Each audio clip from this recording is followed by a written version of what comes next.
Marc et Sophie ont lancé comme un défi amour, tendresse, câlin et fantaisie.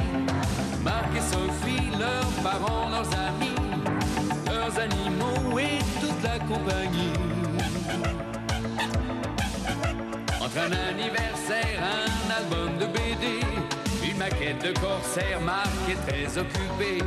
On se débrouille comme on peut, des voisins pas contents, des copains malheureux et Sophie rit tout le temps.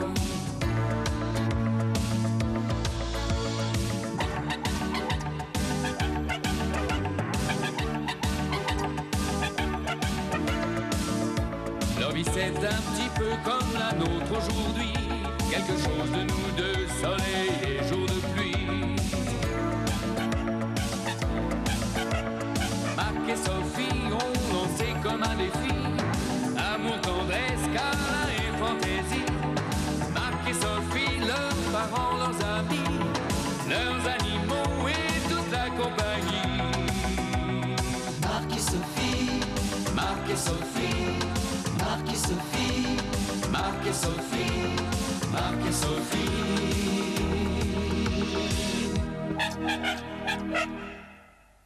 Très beau caillou en tout cas. Si chaque véhicule que j'opère en contenait un comme celui-ci, je pourrais ouvrir une boutique de bijoux fantaisie. Oui. Oh là là, pauvre Madame Carpentier, si elle vous entendait, professeur. Ah non, avec un caillou de cette taille-là, votre Madame Carpentier a dû abuser de foie gras, de caviar, alors ne l'appelez pas pauvre. À propos de gastronomie, professeur, vous n'êtes victime d'aucun régime. Si. Celui de la sécurité sociale. C'est horrible d'être conventionné. Non, le repas que je pourrais vous préparer à dîner n'a vraiment rien de conventionné. Ah. Ce serait plutôt saumon à l'oseille. Puis mon mari ouvre très bien les huîtres. Alléchant. Oui. Alors c'est donc une invitation à dîner. Voilà, mon mari et moi, vraiment, on serait très très flattés si vous acceptiez. Bien entendu, ça n'a rien à voir avec les prochaines nominations au poste d'assistant principal des hôpitaux. Vous savez, ce serait de la corruption de fonctionnaires. Mais pas du tout, vraiment. C'est pas pour cette raison que mon mari meurt d'envie de vous connaître. Oh, le pauvre. Mais j'espère qu'il sera encore vivant pour le dîner. Ah, il a tellement entendu parler de vous. Et moi aussi, je me souviens très bien de lui. De lui? Mais vous ne vous êtes jamais rencontrés? Alors, j'ai donné votre couple en exemple plus d'une fois. Ah bon? Oui. Mais Marc et moi? Mais oui. Vous croyez qu'un professeur ne remarque rien, hein?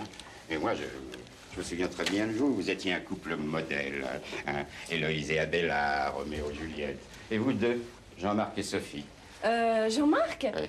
Mais attendez... Oui, voyez, hein, je me souviens même de son prénom. C'est que vous m'avez beaucoup parlé de lui. Hein. Son succès à l'IX, ses études aux ponts et chaussées. Je me fais une joie à l'idée de le rencontrer. Oui, non, mais attendez, parce que il faut que je vous dise, professeur, que Jean-Marc, en fait... C'est pour rien, il était pris. Hein. On va arranger ça, on va devenir très amis. Non, Jean-Marc, c'est fini. J'espère bien qu'il a fini ses études, ça fait au moins 8 ans. C'est extraordinaire, un couple qui résiste à 8 ans d'études. Moi, je suis plein d'admiration pour votre couple. Oui, professeur, Et vous savez, si vous êtes... Enfin, si je vous choisis comme assistante principale... Hein, sachez que Jean-Marc y est pour quelque chose. Parce que mes collaborateurs sont tous de très beaux médecins, mais vous, ma chère Sophie, vous avez quelque chose en plus. Hein. Vous avez su construire, résister à toutes les tentations. Et Dieu sait si elles sont nombreuses quand on a 20 ans. Bon. Ah, Sophie, si j'avais eu une fille, j'aurais aimé qu'elle soit comme vous. Bon, c'est très très gentil à vous, professeur. Mais bon, revenons-en à Jean-Marc. Non, je veux qu'il soit fier de vous. On n'est pas plus idiot chez les Toubibs qu'à Polytechnique. Oui. Hein, je vais vous faire une très belle situation. Mais en attendant, vous me mettez dans une situation... Désolé, 18 heures, on peut plus rien pour vous, là. Non, attendez. Qu'est-ce que je vais faire de tout ça, moi? Mais vous vous rendez compte de votre chance? Vous avez été sélectionné parmi 300 vétérinaires de pointe. Je suis très flatté, je vous remercie beaucoup. Vous avez bien signé le bon. Non, j'ai signé un bon, mais je commandais une cage à lapins. Fallait lire. La cage à lapin, c'est le cadeau. De toute façon, c'est à laisser. Hein. Si ça vous plaît pas, on vous l'enlève. Eh ben voilà, parfait, vous enlevez. Oh, docteur, vous l'avez pas encore essayé. Comment vous pouvez savoir que ça vous plaît pas? Une intuition. Oh, bon, enfin, regardez, hein, tout est prévu. Là, pour les oiseaux. Là, pour les chats. Là, les chiens. On va pas les mettre ensemble. Hein. Là, les poissons rouges. Et là, les petits lapins. Et attention, c'est modulable. Ah, je ne suis pas obligé de tout prendre. Ah, si, ça, c'est un seul morceau. Enfin, vous pouvez vous agrandir. Et puis, on vous fera des prix. Oui, combien pour que ça parte tout de suite? J'ai même comme client un nightclub très branché qui a ça dans son entrée, avec dedans des filles qui... Oui, bon, écoutez, ici, on ne danse pas. Hein. Moi, je partage la salle d'attente avec un médecin qui se trouve être ma femme, et je doute qu'elle apprécie. Ah, elle aime pas les animaux? Elle aime pas les barreaux. Justement, avez-vous remarqué comme ils sont discrets? Et puis pour les cages animées de Virbac, on utilise un acier au chrome molybdène très résistant, avec écrou autobloquant. Indéboulonnable. C'est fait aussi pour les faux. Ah oui, bien sûr, oui. À quelle heure ils reprennent leur travail demain matin, leur livreur? Parce que même tôt, à l'aurore, c'est la mienne. Demain, c'est pas votre quartier, hein? Non, demain, ils font la Bastille par chez vous, ils repassent pas avant une semaine. Bon, donnez-moi les clés. Vous voyez que vous commencez à vous y faire. Non, c'est pas vraiment ça, mais j'ai plutôt intérêt à être à l'abri quand ma femme va revenir.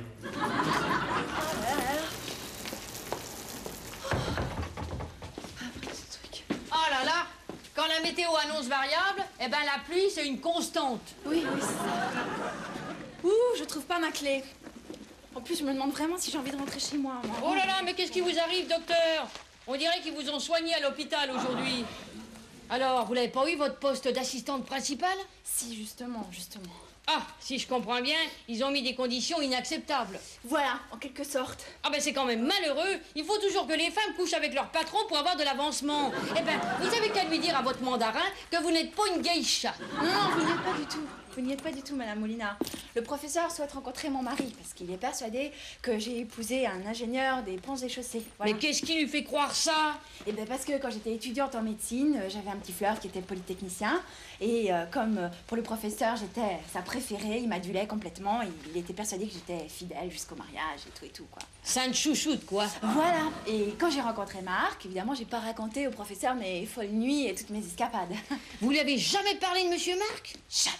Ah, ben c'est ce qu'on appelle un mensonge par omission. Non, c'est ce qu'on appelle un mensonge par discrétion.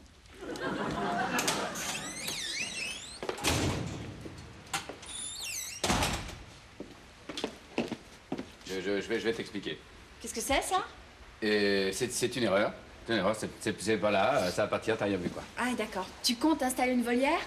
Non, mais non, j'avais commandé une cage, Oui. une petite cage. Petite cage. J'ai dû me tromper de case sur le formulaire. Ça, c'est joli, c'est très très joli, mon chéri, c'est un bon début. Puis alors, avec des plantes vertes, ça va être ravissant. T'as dû passer une excellente journée, ma chérie, non? Marc, mon chéri, nous formons un couple uni et ce n'est pas le passé qui va semer la zizanie entre nous. Oh là, c'est un peu sérieux, quoi. Marc, mon chéri, sois pas jaloux.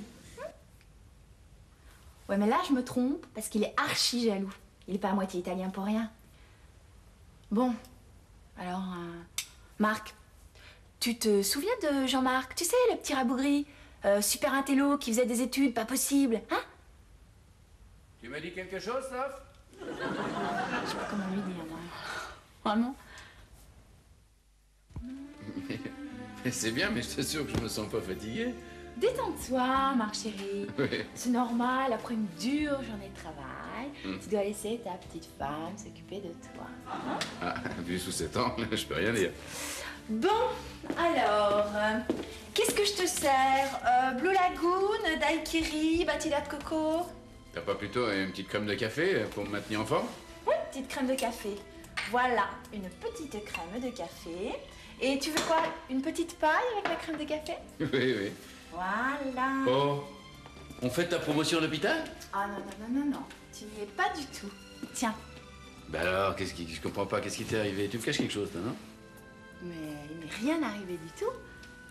T'as planté la voiture. Je t'ai déjà dit de ne pas mettre ton Walkman quand tu conduis. Non? Non, tu n'y es pas du tout, je t'ai dit. T'as craqué, t'as acheté un manteau de fourrure? Mais non, tu sais bien qu'en t'épousant, j'ai épousé l'acrylique. Bah alors je donne ma langue au chat, de quoi il s'agit? Bon, il s'agit de quelque chose d'antérieur à notre mariage, quoi. Un ex-flirt qui ressurgit. Ah. Bon, laisse-moi deviner.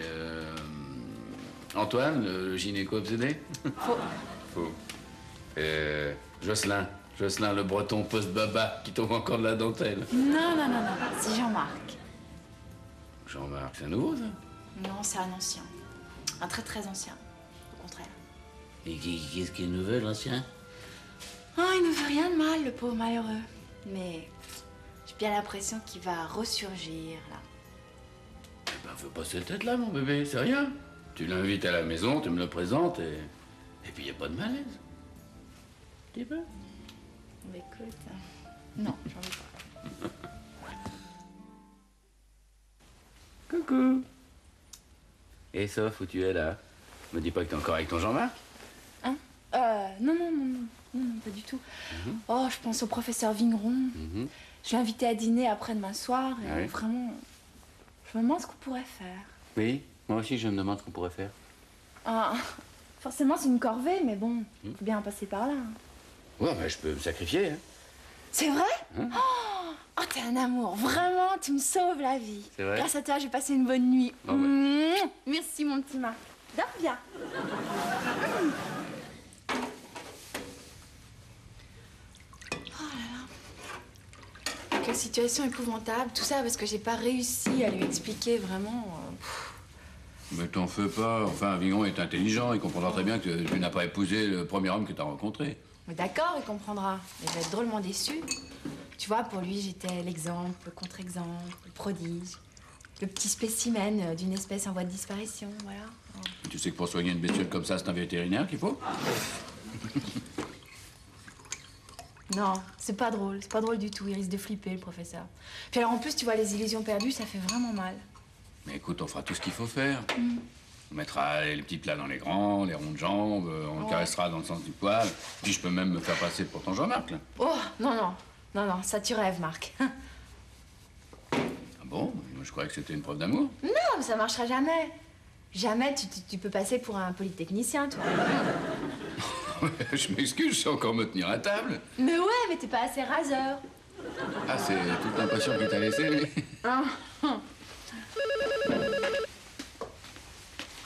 Allô? Oui, bonjour, professeur. C'est professeur Vigneron, justement. Oui? Vous voulez lui parler? Bon, je vous l'appelle, professeur. Jean-Marc! Jean-Marc, mais non, pas du tout. Et c'est le moment de lui dire la vérité. Mais non, mais non, mais non, mais non. Tu vas lui parler. Il veut te parler de son pont. Mais à moi? Ben, bien sûr. À Jean-Marc. Tu es ingénieur, tu lui parles. Mais c'est ridicule, qu'est-ce que tu veux que je lui raconte? Tu noies le poisson, voilà. Oui, professeur, voilà, je vous le passe.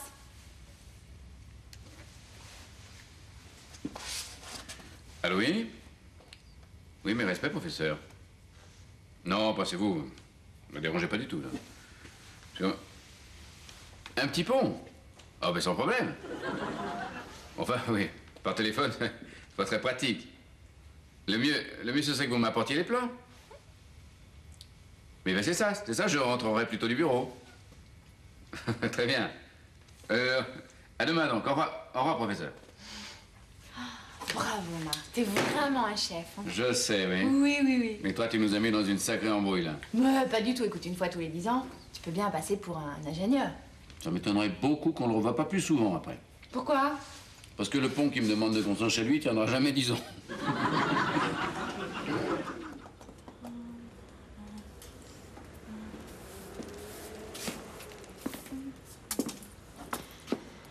Pauvre docteur Reghini. Il n'existe plus, le docteur Reghini. Non, non, non, non, Madame Moulinard, c'est pas du tout ce que vous pensez. Je ne pense pas, je constate. Et je vois que vous persistez dans le mensonge. Et cette fois, c'est pas par omission, c'est avec préméditation et circonstances aggravantes.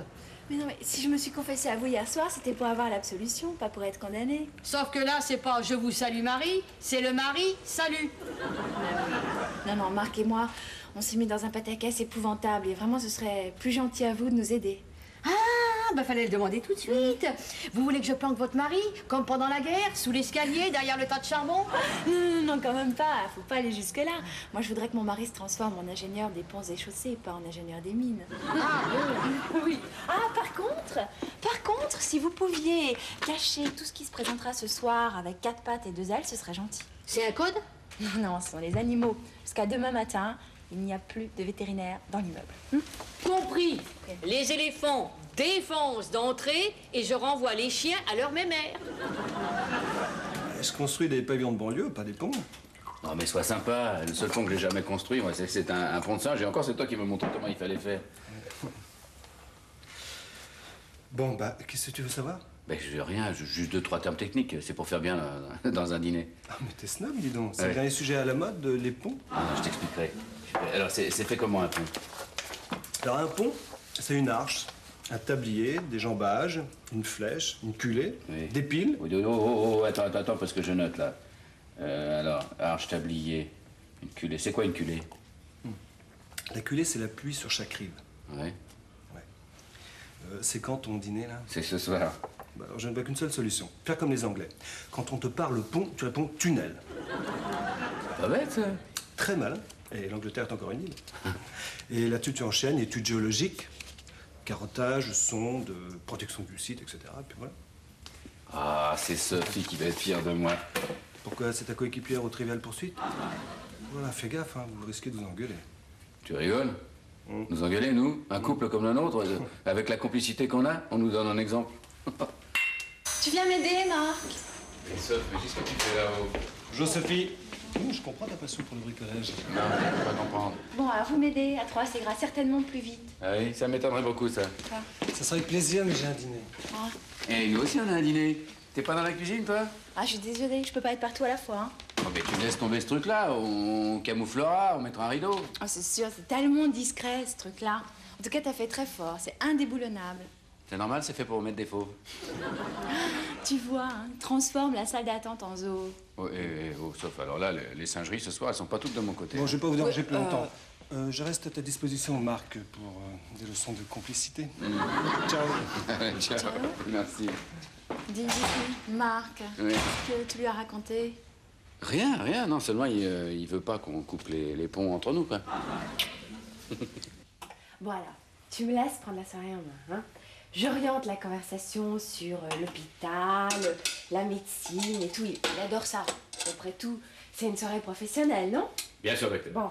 Et moi, je joue les beaux ténébreux. Ce que tu es, en fin de compte. N'est-ce pas? Tiens, d'ailleurs, on annule tout. Il sonne, on ne répond pas. On se fait une orgie à deux, on danse toute la nuit, on se noie dans le champagne, on oublie tout et on part pour la Terre de Feu. Qu'est-ce que t'en penses? Le moment à la Terre de Feu, pas terrible, hein. On s'y gèle, c'est pas les tropiques. Tu sais que je me sens bien, moi, dans cette peau de polytechnicien saisi par la grande aventure. Ah oui? Ferdinand de Lesseps, Gustave Eiffel, Jean-Marc Rigini. Très bien. Ah, désolé, j'y vais, l'aventure m'appelle. Merci. Je vous en prie. Un projet africain? Oui, mais enfin, ce sera beaucoup plus grand. Hein. C'est original. Voilà, pour vous donner une idée, à l'échelle, Oui. ces fleurs, c'est un baobab. Un baobab. Oui. Impressionnant. Quelqu'un qui n'y connaîtrait rien pourrait penser qu'il s'agit de cage à lapin. Oh non, mais c'est pour le centre-ville. C'est pas un projet prévu pour la banlieue. Non, pardon, je voulais pas être insultant. En tout cas, ça a l'air solide. Hein. Ça me rassure pour mon petit projet. Ça, pour être solide, c'est solide. Vous pouvez pas savoir à quel point c'est solide, d'ailleurs. Vous venez avec moi, professeur? Je vous en prie. Jean-Marc. Vous ne pouvez pas vous imaginer la joie que j'éprouve. Ah, mais moi aussi. Depuis le temps que Sophie me parle de vous, j'avais hâte de vous voir. Vous m'aviez vu.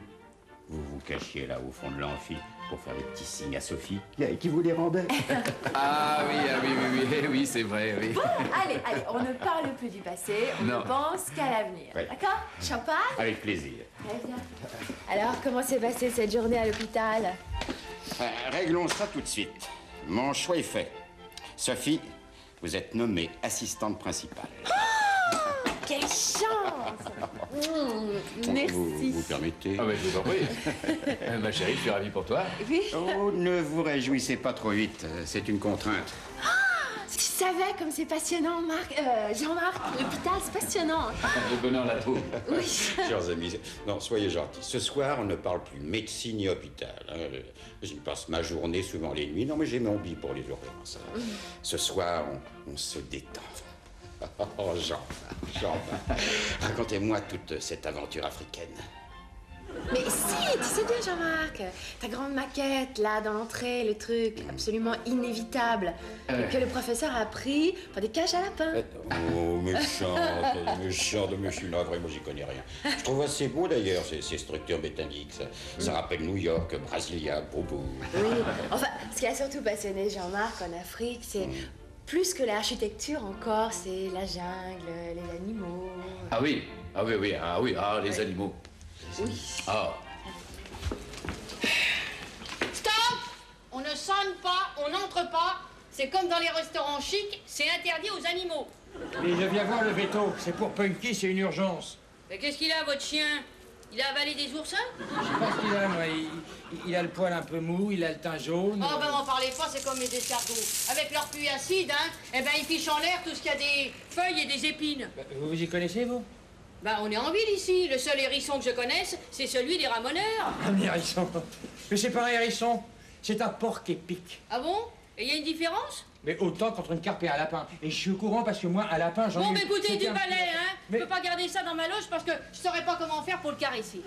Mais le docteur, c'est un pote. Je veux juste lui montrer Punky. Écoutez, revenez lundi. Allez, du balai, lundi. Vous avez qu'à lui enlever une épine du pied, hein. Allez, ouf!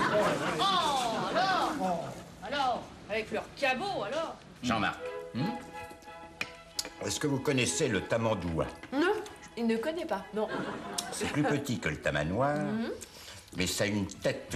Oui, mais à la différence du tamanoir, le tamandois vit dans les arbres, où il s'accroche par la queue, comme les paresseux. Dont il est un cousin, d'ailleurs. Il s'y connaît, votre mari. Ah oui, ça ne cesse de m'étonner. Ah, Polytechnique, c'est une formation extraordinaire, tellement complète. On leur apprend des tas de choses. Par exemple, aller rechercher du vin en cuisine, n'est-ce pas, Jean-Marc? Ah, oui, bien sûr. Voilà. Excusez-moi. Oh, je suis vraiment navré, professeur. La maladresse des grands scientifiques. Excusez-moi. J'ai dit du tachant dans mon cabinet, je vais aller en chercher. Deux toilettes, cabinet, deux toilettes, Deux mais maintenant toilettes. c'est dans la cuisine. Excusez-nous un instant, professeur. Vraiment, je suis navré. Je vous en prie. Je reviens immédiatement.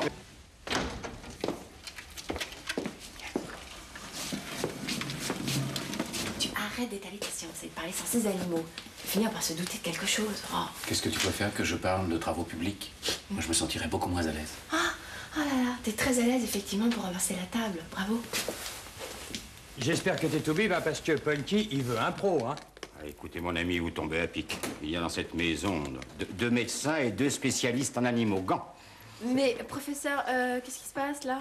Qui est ce monsieur? Mais il soigne Punky. Oui, Ah bon? pour une fois qu'une urgence m'amuse. Mais c'est difficile à palper, cette bestiole-là. Dites-moi, vous étiez forte en anapathe, Sophie? Bah, Anatomie patibulaire. Anatomie pathologique. Oh, mec, salut, tu me remets? Chris Donner, le meilleur guitariste à l'Est d'Éden. Qu'est-ce que tu fais ici, toi? Alors, tu m'en veux pas, je t'apporte le dessert. Oui, c'est Punky, tu vois, il m'inquiète. Mais je m'en occupe. Dites-moi, on pourrait pas lui demander de se mettre sur le dos? La nature, les animaux, c'est passionnant. Hein? Vous savez, si mes parents m'avaient laissé faire, plutôt que l'hôpital, j'aurais aujourd'hui un cabinet de vétérinaire. Et Jean-Marc aussi, je suis sûr. On a dû le pousser pour faire Polytechnique. Ah, ça, vous ne pouvez pas savoir à quel point. Ah, ça, paraissait comme il est, il aurait préféré des études plus faciles, sûr. Mais détrompez-vous, ma chère Sophie. Vous vous rendez compte du nombre d'espèces qu'un veto doit connaître? Tandis que nous, les médecins, on a la tâche facile. On a à en connaître qu'une. Tu sais ce qu'on va faire? Je vais le garder en observation et puis je vais te raccompagner là maintenant. Hein? Et t'es vraiment cool, là, comme mec. Hein. Dès que Punky aura une fiancée, je mets de côté un des petits pour te remercier. Oui. Voilà. T'es vraiment speed, comme mec. C'est un dîner spectacle. Et l'ami d'Afrique de votre mari, là, et son animal, c'est le clou. Ça vous arrive souvent, des trucs pareils? Ça va beaucoup plus souvent que vous ne pouvez le penser. Mais votre mari, quel puits de culture. Pourvu qu'il ne tombe jamais dedans. N'importe quel sujet au hasard, et c'est tout. Enfin, il est surtout fort sur les animaux, quand même. Écoutez, j'ai une idée. J'ai de très bons amis vétérinaires. Je vais organiser un petit dîner pour vous les présenter. Je suis sûr que vous allez sympathiser. Marc et Sophie, Marc et Sophie, Marc et Sophie. Marc et Sophie ont lancé comme un défi amour, tendresse, câlin et fantaisie. Marc et Sophie, leurs parents, leurs amis, leurs animaux et toute la compagnie. Entre un anniversaire, un album de BD, une maquette de corsaire, Marc est très occupé. On se débrouille comme on peut, des voisins pas contents, des copains malheureux et Sophie rit tout le temps.